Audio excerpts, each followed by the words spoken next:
السلام علیکم ورحمۃ اللہ وبرکاتہ۔ میرے محترم ناظرین کرام،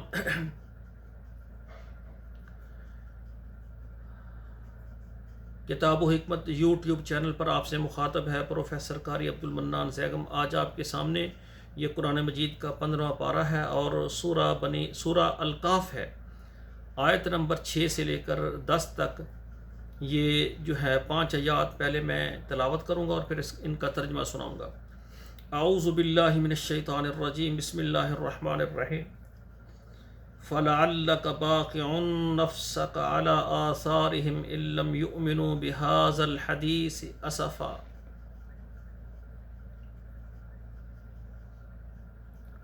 إِنَّا جَعَلْنَا مَا عَلَى الْأَرْضِ زِينَةً لَّهَا لِنَبْلُوَهُمْ أَيُّهُمْ أَحْسَنُ عَمَلًا وَإِنَّا لَجَاعِلُونَ مَا عَلَيْهَا صَعِيدًا جُرُزًا ام حسبت ان اصحاب الکہف والرقیم كانوا من آیاتنا عجبا اذ اوى الفتية الى الکہف فقالوا ربنا آتنا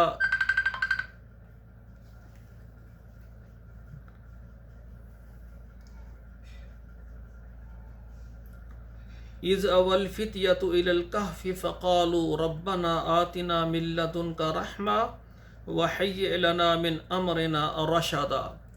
اب ترجمہ سماعت فرمائیں۔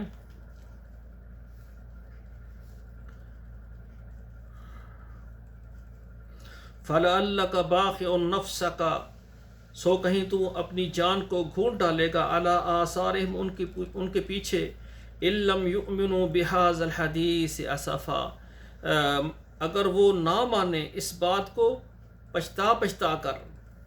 إِنَّا جَعَلْنَا مَا عَلَى الْأَرْضِ زِينَةً لَّهَا، بے شک ہم نے بنایا ہے جو کچھ زمین پر ہے ان کے لیے رونق، لِنَبْلُوَهُمْ أَيُّهُمْ أَحْسَنُ عَمَلًا، تاکہ ہم ان کو آزمائیں، جانچیں کہ ان میں کون اچھا عمل کرتا ہے۔ وَإِنَّا لَجَاعِلُونَ مَا عَلَيْهَا صَعِيدًا جُرُزًا، اور ہم نے کرنا ہے جو کچھ اس پر ہے، یعنی میدان چھانٹ کر، یعنی ساری جو چیزیں ختم ہو جائیں گی، چٹیل میدان ہو جائے گا۔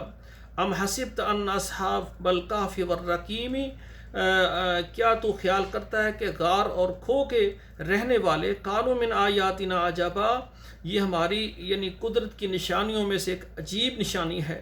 اذ اوى الفتية الى الكهف، جب وہ نوجوان یعنی پہاڑ کی کھو میں چلے گئے یا غار میں چلے گئے، فقالوا ربنا آتنا من لدنك رحمة، اور انہوں نے اللہ سے دعا کی کہ یا اللہ ہمیں اپنی طرف سے بخشش عطا فرما، رحمت عطا فرما، وحی لنا من امرنا رشدا، اور پوری کر دے ہمارے کام کو درستی کے ساتھ۔ تو یہ جو غار والے ہیں ان کے واقعات اب شروع ہو گئے ہیں۔ تو یہ 5 آیات ہیں جو میں نے آپ کے سامنے ترجمے کے ساتھ پڑھی ہیں، خود بھی پڑھیں، بچوں کو بھی پڑھائیں، اور اپنے واٹس اپ نمبرز میں بھی شیئر کریں، فیس بک میں بھی شیئر کریں، تاکہ یہ درس ہمارے لیے صدقہ جاریہ بنے۔ والسلام علیکم ورحمۃ اللہ وبرکاتہ۔